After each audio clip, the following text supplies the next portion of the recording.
신앙 고백하십니다. 전능하사 천지를 만드신 하나님 아버지를 내가 믿사오며 그 외아들 우리 주 예수 그리스도를 믿사오니 이는 성령으로 잉태하사 동정녀 마리아에게 나시고 본디오 빌라도에게 고난을 받으사 십자가에 못 박혀 죽으시고 장사한 지 사흘 만에 죽은 자 가운데서 다시 살아났으며 하늘에 오르사 전능하신 하나님 편에 앉아 계시다가 저리로서 산 자와 죽은 자를 심판하러 오시리라. 성령을 믿사오며 거룩한 공회와 성도가 서로 교통하는 것과 죄를 사하여 주시는 것과 몸이 다시 사는 것과 영원히 사는 것을 믿사옵나이다. 아멘.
이르시되 때와 시기는 아버지께서 자기의 권한해 주셨으니 너희가 알 바 아니오. 오직 성령이 너희에게 임하시면 너희가 권능을 받고 예루살렘과 온 유대와 사마리아와 땅끝까지 이르러 내 증인이 되리라 하시니라. 이 말씀을 마치시고 그들이 보는데 올려져 가시니 구름이 그를 가려 보이지 않게 하더라. 올라가실 때에 제자들이 자세히 하늘을 쳐다보고 있는데 흰옷 입은 두 사람이 그들 곁에 서서 이르되 갈릴리 사람들아 어찌하여 서서 하늘을 쳐다보느냐. 너희 가운데서 하늘로 올려지신 이 예수는 하늘로 가심을 본 그대로 오시리라 하였느니라. 제자들이 감람원이라 하는 산으로부터 예루살렘에 돌아오니 이 산은 예루살렘에서 가까워 안식일에 가기 알맞은 길이라. 들어가 그들이 유하는 다락방으로 올라가니 베드로, 요한, 야고보, 안드레와 빌립, 도마와 보돌로메, 마테오와 및 알페오의 아들 야고보, 셀료신 시몬, 야고보의 아들 유다가 거기 있어 여자들과 예수의 어머니 마리아와 예수의 아우들로 더불어 마음을 같이하여 오로지 기도에 힘쓰더라. 아멘. 기도하겠습니다. 은혜가 충만하신 아버지 하나님, 넘치는 은혜와 사랑을 감사합니다. 우리 주님 승천하신 것을 기념하는 주일인데 다시 오시겠다고 하신 그 약속의 말씀을 우리가 잊지 않게 하시고 기다리며 하나님 주신 사명을 잘 감당하도록 도와주시고 생명의 양식으로 이 시간 저희들에게 충만하게 하옵소서. 우리 주님 예수 그리스도 이름으로 기도하옵나이다. 아멘. 요즘은 종교가 아니더라도 즐거운 일이 참 많이 있고 성경 지식보다 더 알아두면 도움이 되는 지식이 많아서 사람들은 세상 지식을 더 훨씬 귀하게 생각합니다. 그래서 성경 말씀은 별로 읽지도 않는 책이 되었습니다. 세상에서 가장 많이 팔리는 책이 성경이라고 그러는데, 그러나 성경이 또 가장 많이 읽히는 책이냐라고 하는 것은 다른 거죠. 왜냐하면 사람들이 그렇게 성경보다는 실용적으로 돈 되는 지식을 더 훨씬 중요하게 생각하기 때문에 그렇습니다. 그래서 우리 기독교인들도 기독교에 대한 지식이 낮아지고 성경 지식이 점점 낮아지고 있다는 것을 알게 됩니다. 그렇다고 그래서 우리가 반드시 절망할 필요는 없습니다. 왜 그러면 성경 말씀은 우리가 가만히 생각해 보면 매우 상식적인 말씀들을 기록하고 있습니다. 사랑을 기초로 해서 우리가 어떻게 다른 사람들을 배려하고 다른 사람들과 더불어서 살아갈 것이냐, 그런 문제에 대해서 아주 심각하게 밀도 있게 말씀을 하고 있기 때문에 우리가 사랑을 가지고 믿음을 가지고 다른 사람들을 들여다보고 다른 사람의 아픔을 생각하고 다른 사람들을 배려하고 어떻게 하면 좀 다른 사람이 편안하게 생활할 수 있을 것인가를 생각하면서 행동한다고 그러면 성경을 잘 몰라도 우리가 하나님의 영광을 드러내는데 충분하게 살아갈 수 있다, 그런 생각을 한 것입니다.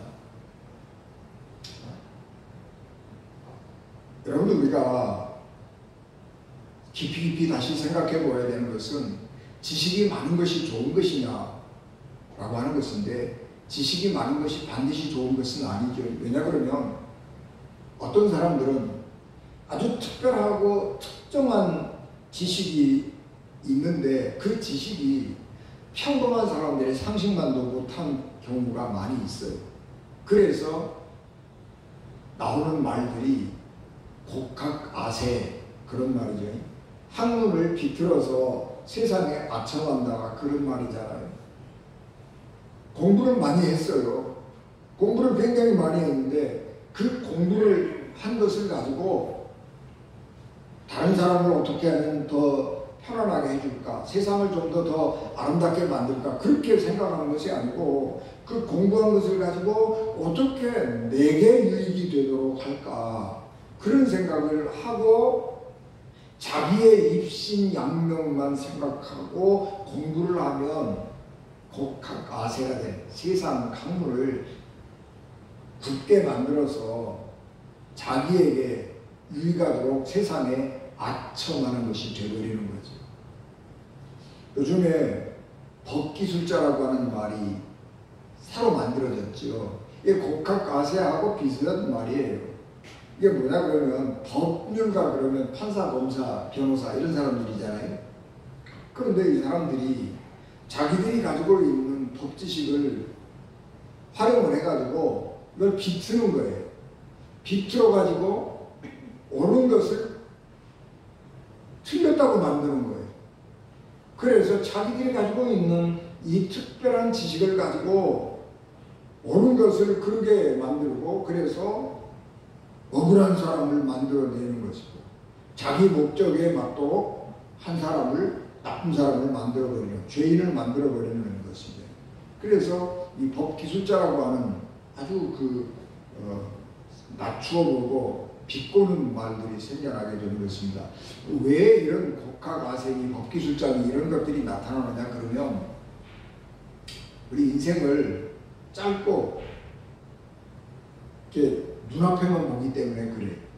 여러분 우리가 적어도 인생을 알려고 그러면 길고 멀리 봐야 됩니다. 또 때로는 깊게 봐야 될 필요도 있는 것입니다. 그런데 눈앞에 지금의 눈앞의 이익을 위해서 살아가면 그렇게 자기의 지식을 가지고 세상을 힘들게 만들고 고통스럽게 만드는 그런 잘못된 행동을 하게 되는 것입니다.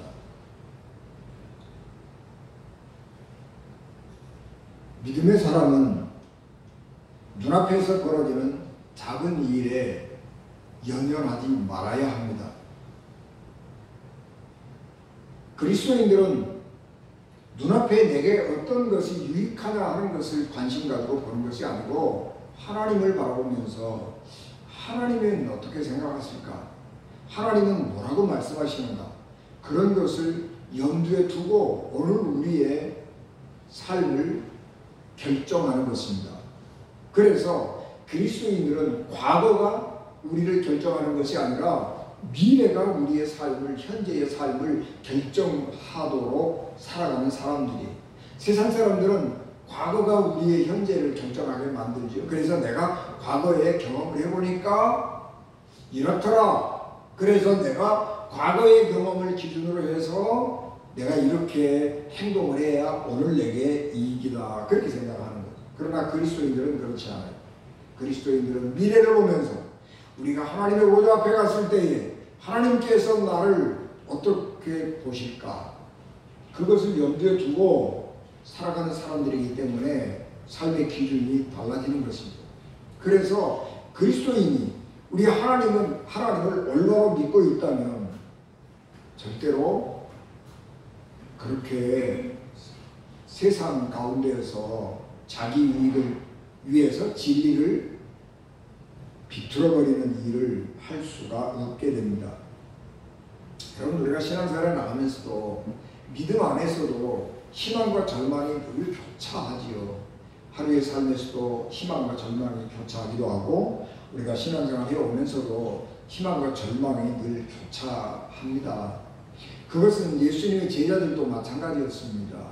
예수님의 제자들이 예수님을 따를 때에 그들이 예수님을 보면서 희망을 발견했기 때문이잖아요. 예수님은 지금까지의 사람들과 달리 어마어마한 능력을 행했습니다. 그래서 이 예수님을 따라가면 뭔가 새로운 세상이 있을 것이고 혹시 내게 좋은 일이 있을지도 몰라. 그리고 예수님을 따른 거잖아요. 그런데 사람들의 인기가 높아지고 사람들이 예수님을 찬양하는 일들이 많아질 때에 한쪽에서는 예수님을 죽이려고 하는 음모들이 진행이 되죠. 그리고 겟세마네 동산에서 예수님을 체포하려고 오는 것입니다. 10몇 명의 20명 안팎의 소수의 사람들이 겟세마네 동산에서 기도하고 있었는데 성전 수비대들이 예수님을 체포하려고 오는 거예요. 그 사람들은 무장을 하고 오고 예수님의 제자들은 베드로가 가지고 있는 칼 한 자루가 전부였어요. 그런데 예수님을 체포하려고 올 때에 베드로가 칼을 꺼내가지고 어떤 사람 대제사장의 종 요한복음은 말고라고 그러는데 그 사람의 귀를 칼을 휘둘렀는데 그 사람의 귀가 떨어져 나가버리죠. 중과부족이잖아요. 절대적으로 열세의 상황이잖아요. 그럼에도 불구하고 베드로가 과감하게 그들과 맞서서 예수님을 체포해가지 못하도록 막으려고 했던 이유는 뭐냐 그러면 예수께서 그 놀라운 능력으로 이 모든 문제를 해결할 수 있지 않을까 그런 기대 때문에 그런 것이죠. 근데 예수님이 그냥 아무 말씀도 안 하시고 야 그러지 말아라 그리고 그냥 체포돼 버리시는 거예요. 얼마나 낙심하겠어요. 그러니까 베드로가 예수님이 어떻게 되는가 궁금해서 대제사장의 집에 이렇게 따라가기는 했지만은 거기에 있는 여종들이 당신도 저 사람하고 한패 아니요? 그러고 물을 때에 아니라고 극렬하게 부정을 하면서 그 자리를 떠나버리는 것입니다. 굉장한 절망이죠. 그러나 예수께서 십자가에 돌아가신 후에 부활하셨단 말이에요. 얼마나 희망이 넘치는 거예요. 그리고 제자들을 다시 다 모았어요. 제자들을 다시 모으고 어느 날 감람산에 다 모았습니다. 얼마나 희망이 넘치겠어요. 옛날에 옛 동기들이 다시 모였다고요. 그리고 부활하신 예수님은요, 옛날 예수님이 아니에요. 전혀 다른 예수님, 옛날 예수님보다 훨씬 더 강력해진 모습으로 나타난 예수님. 그러니까 얼마나 힘이 나겠어요. 그래서 제자들이 선생님, 이스라엘을 하나님이 메시아의 나라로 만드실 때가 언제입니까? 그러고 묻는 거예요. 이스라엘 사람들의 최대의 관심은 메시아가 나타나서 다윗과 솔로몬 같은 그런 위대한 지도자가 나타나서 로마로부터 독립되고 우리가 하나님을 자유롭게 섬기는 나라가 만들어지는 것을 꿈꾸는 것입니다. 그리고 그 꿈을 예수님이 이룰 수 있을지 모른다고 하는 생각을 하는 거예요. 그래서 예수님에게 지금쯤 예수님 우리가 쿠데타를 일으켜서 이 이스라엘 나라를 하나님의 나라로 다시 세우면 좋겠습니다. 언제 그 일 하시겠어요? 그러고 물어봅니다. 그런데 예수님께서 그거 알려고 하지 말아라. 그러면서 엉뚱한 소리 하시는 거예요. 성령이 너희에게 임하실 터인데 그러면 그때 성령의 능력을 힘입어서 세상 끝까지 가서 내 예수님에게서 일어났던 일들을 증언하는 사람들이 되어야 된다. 그러고 말씀하시고 하늘로 올라가 버리시는 거예요. 어느 날 어느 순간 예수님께서 지금 내 앞에서 얘기를 다 하고 제자들을 다 불러 모아서 옛날처럼 뭔가 새로운 일을 하실 수 있으리라고 생각을 했는데 하늘로 예수님 쑥 올라가 버리니까 제자들이 너무 황당하잖아요. 그래서 하늘을 쳐다보고 있는 거예요. 예수님이 사라져버린 그 하늘, 황당한 가슴으로 쳐다보고 있는데 어떤 청년이 두 사람이 천사라고 성경에 기록되어 있는데 어떤 낯선 사람이 불쑥 나타나서 야, 하늘 쳐다보지 마라. 그리고 현실을 자각시켜 주는 거예요. 야, 그거 황당하게 그거 보고 있지 말고 현실로 돌아와. 네가 본 그 예수님은 올라가신 것처럼 다시 이 땅에 내려오실 거야. 재림하실 거, 오실 거야. 그러니까 그거를 기다리고 있어. 그러니까 이 제자들이 전혀 준비가 안 돼 있는 말이잖아요. 듣도 보던 못한 말이잖아요. 그러니까 할 말이 없어요. 그래서 아무 대꾸도 못하고 현실로 돌아오는 거예요. 예수님이 없어져 버렸다고 하는 현실, 절망스러운 현실, 낙담스러운 현실로 돌아오는 것입니다. 그래서 그들이 어떡하지? 그러다가 예수님께서 기도해라 그런 말씀이 생각이 나서 자기들이 늘 모이던 다락방으로 가기 시작을 했습니다. 그리고 거기서 모여서 기도하기 시작했습니다. 기도한다라고 하는 것은 또다시 희망을 가지게 된다 그런 얘기예요. 그래서 예수님의 제자들의 삶에서 희망과 절망은 끊임없이 되풀이되고 반복된 일이었습니다. 오늘은 우리가 승천주일 이어서 예수님이 승천하시는 것을 기념하는 날이고 예수께서 다시 재림하신다고 하는 믿음을 확인하는 주일입니다. 요즘에 이 재림 사상이 굉장히 약해졌잖아요. 예수님이 오신다고 말씀하셨는데 2000년이 지나도 예수님이 오시지 않기 때문에 예수님이 오신다고 하는 희망은 점점 약해져 버렸습니다. 그런데 우리가 이 봉독한 이 말씀은 뭐 때문에 기록했느냐 그러면 예수님께서 부활하시고 하늘로 승천하셨다라고 하는 사건을 목표로 기록하고 있는 말씀이 아니고 이 복음이 예수 그리스도가 하나님의 아들이라고 하는 그래서 그를 믿는 자가 구원을 얻는다고 하는 이 복음이 어떻게 팔레스타인이라고 하는 지역을 넘어서서 세계로 전파되었는지 유대인이라고 하는 이 민족을 넘어서서 온 세상 사람들이 믿는 종교가 되었는지 하는 것들을 기록하고 있습니다. 성경은 예수님의 승천과 재림, 그리고 이 세상의 종말이 어떻게 될 것인가 하는 것에 대해서 자세하게 기록하지 않습니다. 우리가 본독한 말씀에도 간단하게 제자들이 보는 앞에서 하늘로 올려졌다. 그리고 구름이 그를 가려서 보이지 않았다. 그렇게 기록합니다. 이 놀라운 사실이잖아요. 예수님의 부활도 놀라운 사실인데 이것도 엄청나게 놀라운 사건입니다. 그런데 제자들은, 성경에 기록한 복음서 기록자들은 이 사건을 중요하게 기록하지 않습니다. 예수님이 부활하셨습니다. 한 줄로 기록하는 것이고요. 예수님께서 하늘로 올라가셨습니다. 한 줄로 기록하고 마는 것입니다. 예수님께서 하늘로 올라가셨다고 하는 사실을 자세하게 기록할 수 있겠지요. 엘리야가 승천할 때에 불병거가 하늘에서 내려와가지고 엘리야를 탔더니 올라가더라. 그렇게 할 수도 있는 것이고요. 예수님의 옷이 무슨 선녀의 옷처럼 나풀거리고 올라가다 보면 얼마든지 기록할 수 있는 거예요. 자세하게 기록할 수 있는 거예요. 그러나 복음서는, 성경은 예수님께서 어떻게 올라가셨는지, 어떤 모습으로 올라가셨는지 이런 것들에 대해서 자세하게 기록하지 않습니다. 천사가 예수님께서 다시 온다고 말씀을 하셨는데 어떻게 오실 것인지 그런 것에 아무 말이 없어요. 단 한 줄로 딱 기록하는 거예요. 예수님께서 하늘로 올라가셨다.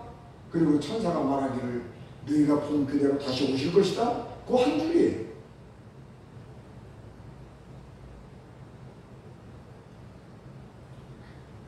기독교의 관심은 그런 데 있지 않다고 하는 것을 말씀하는 것입니다.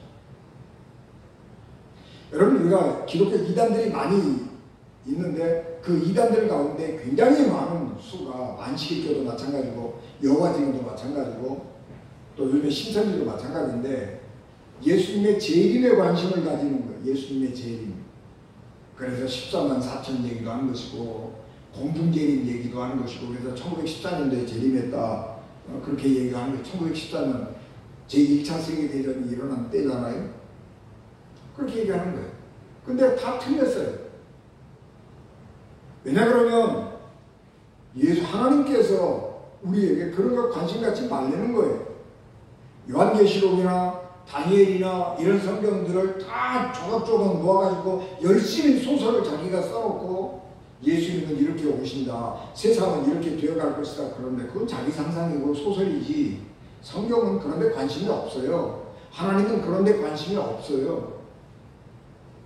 왜 하늘을 쳐다보고 있느냐? 현실로 돌아와라. 현실로 돌아와서 예수님 오심을 기다리는 동안에 하나님의 백성으로 어떻게 살아야 할 것이냐, 그런 것들에 대해서 천사가 가르쳐 주는 것입니다. 우리 기독교인들은 예수님의 오심, 환영, 성탄절이죠. 예수님의 오심과 예수님의 다시 오심 사이에서 복음을 간직한 사람으로 살아가는 사람들입니다.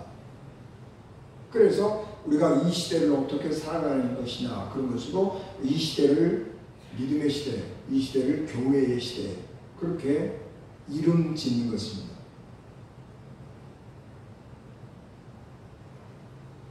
우리는 예수 그리스도에게 집중하면서 살면 되는 것입니다. 우리가 어떻게 될 것인가, 예수님이 어떻게 하셨는가, 그런 것들을 보면 돼요. 그래서 우리는 예수 그리스도를 살펴보아야 합니다. 어떤 사람들은 부활을 믿지 않지요. 요즘에 누가 부활을 믿어? 천국과 지옥이 어디 있어? 아무리 공중을 봐도 이 세상에 천국은 없다고요.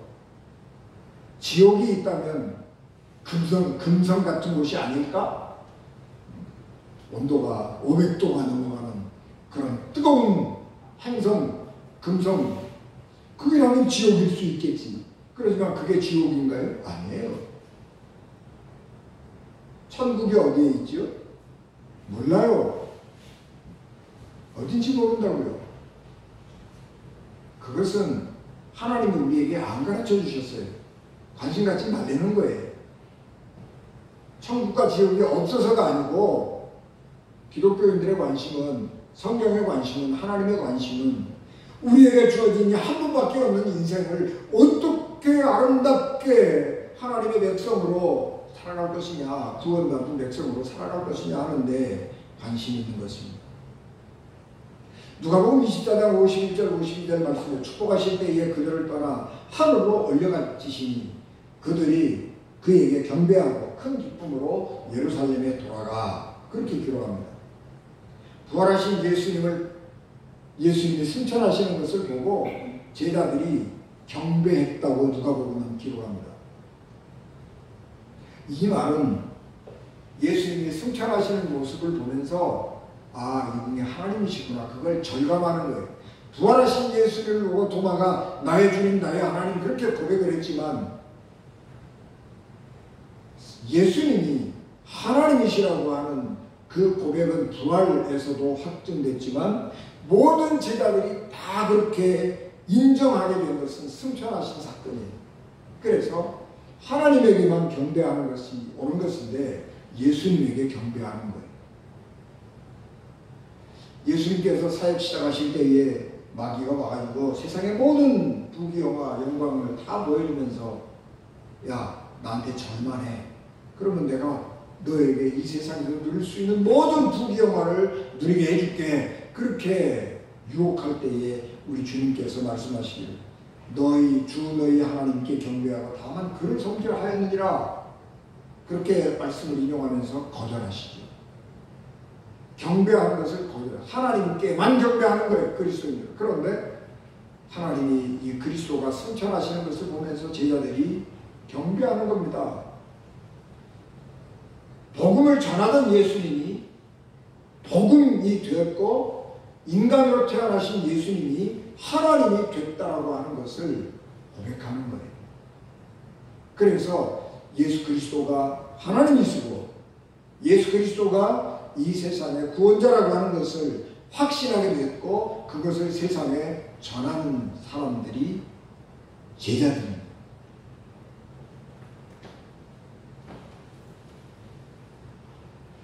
인간의 예수님의 승천이나 예수님의 부활은 인간의 경험과 언어 바깥에서, 언어의 한계 바깥에서 일어나는 일입니다. 아무리 자세하게 예수님의 부활 사건, 예수님의 승천 사건을 아무리 자세하게 기록을 한다고 할지라도 여전히 인간이 어떻게 중력을 이기고 하늘로 올라갈 수 있느냐, 아무런 기계적인 도움 없이 중력을 이기고 하늘로 올라간다? 라고 하는 것은 과학적으로 입증이 안 되는 거예요. 믿을 수가 없는 것입니다. 그렇기 때문에 이런 사건들은 어떤 말로 묘사를 하든지 간에 그것은 부정확할 수밖에 없는 것이고 그것은 부정될 수밖에 없는 기록이에요. 그러므로 간단하게 표현하면서 예수님에게 그런 일이 있었다, 예수님이 사람이 아니라 하나님이시다라고 하는 것을 우리에게 믿음으로 제시하는 것입니다. 예수님에게 일어난 부활과 승천은 믿음의 영역이지 그것을 입증해야 될 과학의 영역이나 논리의 영역이 아닌 것입니다. 그래서 우리는 예수 그리스도가 하나님의 아들이시다, 예수 그리스도가 삼위의 하나님이신 하나님이라고 하는 것을 믿음으로 고백하는 것입니다. 예수께서 승천하신 것을 제자들은 눈으로 보았습니다. 그런데 눈앞에서 사라진 예수님이 다시 오실 것이라고 하는 말을, 천사의 말을 믿는다면 우리는 예수님이 다시 오시기를 기다리면서 살아야 합니다. 그 사이에 예수님이 다시 오실 그 사이에 교회는 할 수만 있으면 많은 사람들을 예수님 앞으로 인도해야 할 사명을 갖게 됩니다. 세상은 참 놀라운 일들이 많이 일어나죠. 유대인 중에서 예수님을 메시아로 인정하는 메시아닉 주라고 그러죠. 유대인 그리스도인들이 이스라엘은 2%밖에 안 돼요. 그리고 굉장히 박해를 받아요. 유대인들, 세계에 흩어져 있는 유대인들이 이스라엘로 국적을 취득을 하려고 하면 유대교를 믿어야 되는 거예요. 그런데 러시아하고 우크라이나하고 전쟁이 됐잖아요. 우크라이나에 세계에서 제일 큰 유대교 그리스도인들 교회가 있었어요. 메시아닉 주 교회가 세계에서 제일 큰 게 우크라이나에 있었는데 전쟁이 터져가지고 이 사람들이 폭격을 받아서 죽게 생겼으니까 이스라엘에서 그걸 폐지했어요.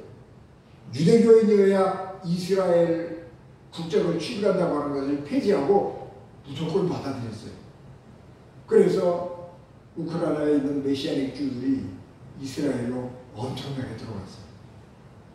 세상에 어떤 일이 일어날지 우리는 알 수가 없는 것입니다. 하나님이 어떻게 이 역사를 이끌어 가시는 우리가 알 수가 없는 것이죠. 중요한 것은 우리가 세상이 어떻게 될 것이냐 하는 것을 아는 것보다 더 중요한 것은 우리가 예수님에게 일어났던 이 일들의 목격자로서 세상 사람들 앞에서 증인으로 살아가야 된다고 할 것입니다. 우리가 예배 시간마다 신앙을 고백하지요. 사도신경, 사도들이 고백했던 믿음을 고백하는 거죠. 거기에 보면 7가지 예수님에 대한 교리가 기록되어 있습니다. 이거는 교리예요, 교리. 우리 기독교가 믿는 믿음의 틀이거든요. 동정녀 마리아에게 나시고 본디오 빌라도가 재판장인 법정에서 재판을 받으시고 십자가에 달려 죽으시고 3일 만에 부활하시고 하늘에 오르시고 그리고 하나님 보좌 우편에 계시고 그리고 세상 사람들을 심판하기 위해서 다시 오실 것이다.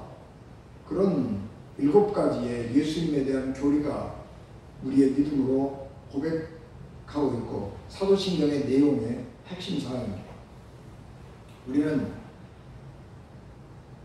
이 사실을 세상에 증언하는 사람들입니다. 예수님의 증인으로 살아가는 것은 인간의 힘이나 지식으로 되지 않습니다. 성령이 강림하시고 예수님의 증인으로 살면서 모든 어려움을 극복할 수 있는 힘을 얻는 것은 그 하나님의 능력, 성령의 능력을 얻는 사람만이 이 세상의 박해를 이겨내면서 그런 증언을 할 수가 있는 것이고 생활하면서 믿음 때문에 여러 가지 불이익을 겪어가면서 그것을 이길 수 있는 능력을 성령의 능력을 받은 사람만이 할 수가 있는 일입니다. 그렇기 때문에 성령의 능력을 강하게 받은 사람들이 목숨을 내놓고 죽음 앞에서도 기쁨으로 예수 그리스도의 증언자가 되어서 죽을 수가 있었던 것입니다. 복음이 이 세상에 전파된 것은 그리스도인들의 능력이나 노력에 의한 것이 아닙니다. 그것은 전적으로 성령의 인도하심이었고 성령의 능력으로 이루어진 것입니다. 사도들이 계획하거나 사도들의 능력으로 이루어진 일이 아닙니다. 사도들은 성령의 그 복음이 전파되는 것을 제안했지. 사도들은 유대인에게만 복음을 전하려고 했고요. 팔레스타인에서만 복음을 전하려고 했습니다. 그런데 성령은 강권적으로 사도들의 그런 생각을 깨뜨리고 이방인에게 복음을 전하기 시작했고 팔레스타인 바깥으로 나가서 온 세상에 복음을 전하게 하셨습니다.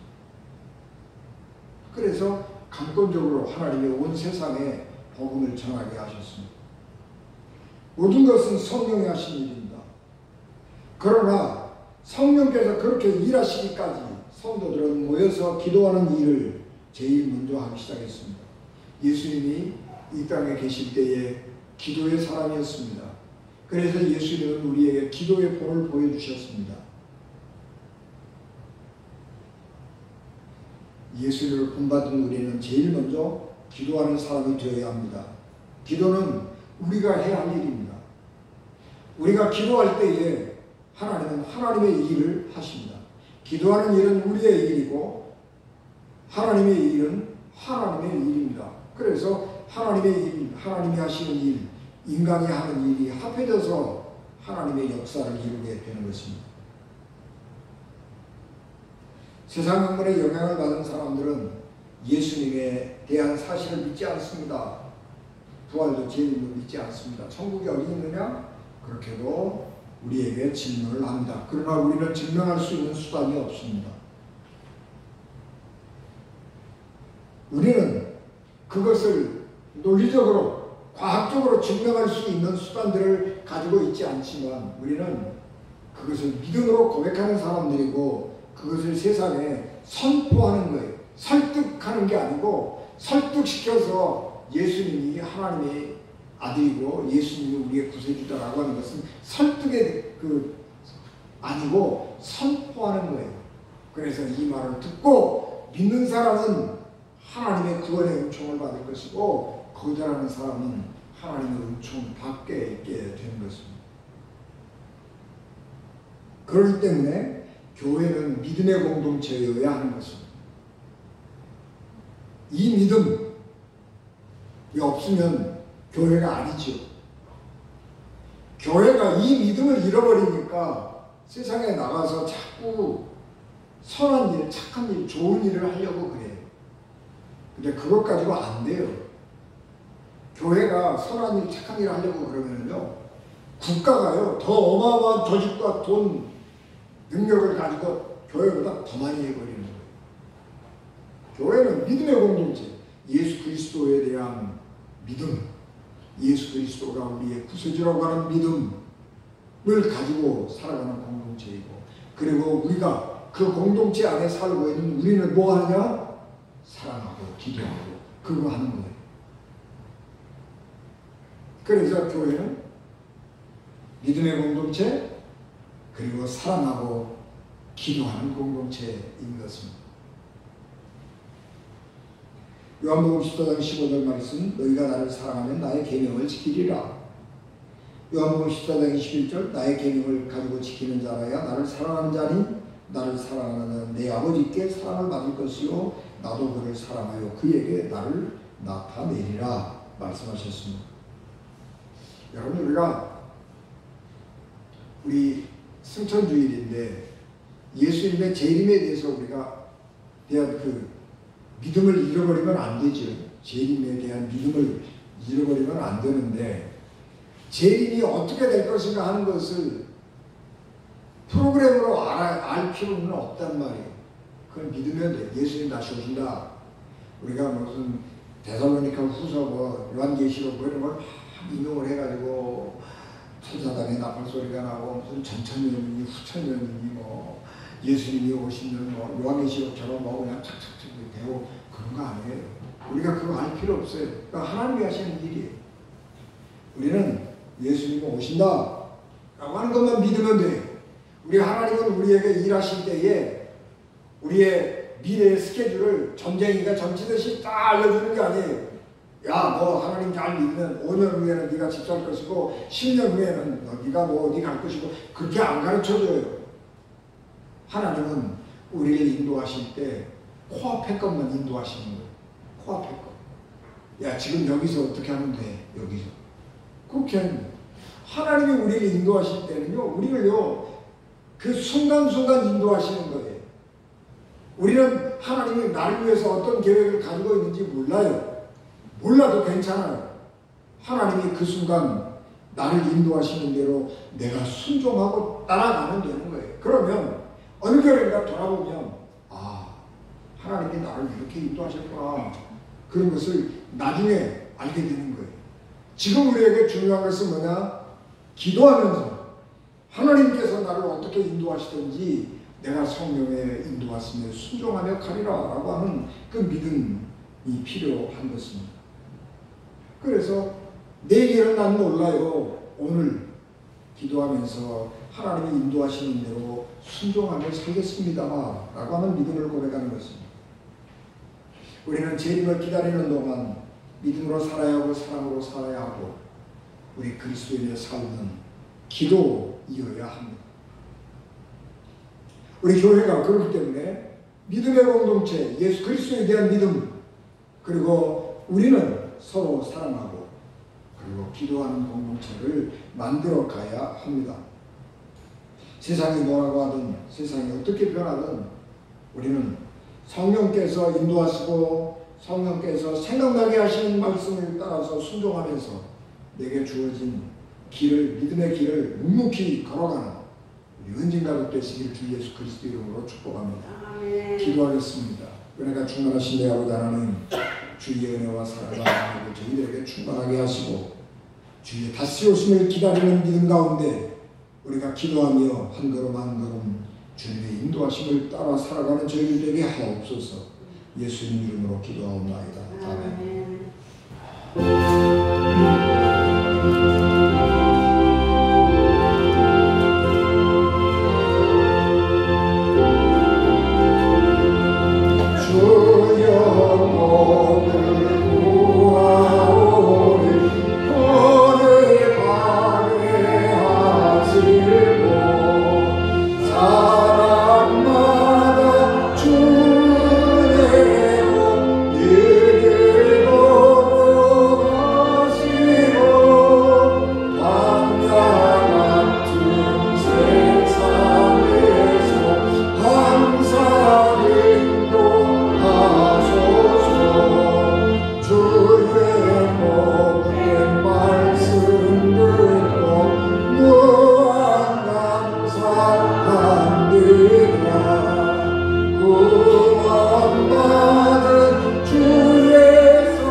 지금은 교회의 머리가 되시며 길이요 진리요 생명이 되셔서 우리를 하나님 나라로 인도하시는 예수 그리스도의 은혜와 죄인들을 구원하시려고 자기 아들 십자가에 버리신 하나님 아버지의 극진하신 사랑하심과 성령님의 감동, 감화, 역사, 위로, 교통, 내재, 충만하심, 피값으로 세우신 우리 언제인 교회와 예배를 마치고 돌아가는 사랑하는 성도들 생명과 가정과 기업과 자녀들 위해 지금부터 영원히 함께 하시기를 간절히 축원하옵나이다. 아멘.